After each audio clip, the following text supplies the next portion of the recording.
Moitas gracias, señor alcalde. Bos días a todas e a todos. Un dos maiores recoñecementos que un concello pode darlle a unha persona é poñerlle o seu nome a unha rúa, a unha praza ou a un espacio público da cidade.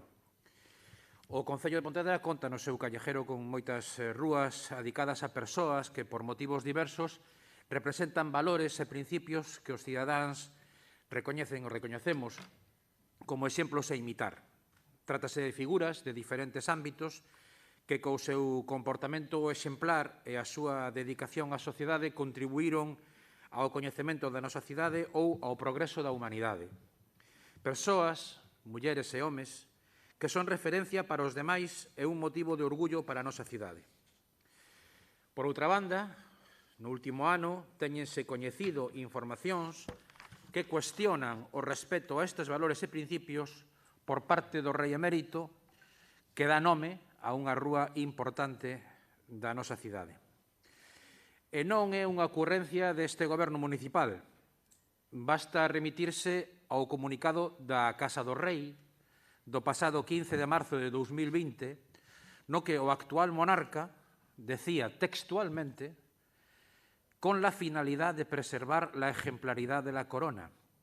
Renuncia, o actual monarca, con la finalidad de preservar la ejemplaridad de la corona, renuncia á herdanza que lle poidera corresponder do seu pai, Juan Carlos I, así como a calquera activo, inversión ou estrutura financiera cuxo orixen, características ou finalidade, abro comillas, puedan non estar en consonancia coa legalidade ou con criterios de rectitud e integridade. Pecho comillas.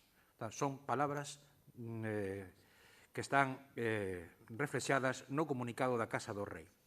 Ademais, facíase público que se lle retiraba a asignación económica que o rei emérito tiña establecida no orzamento da Casa Real.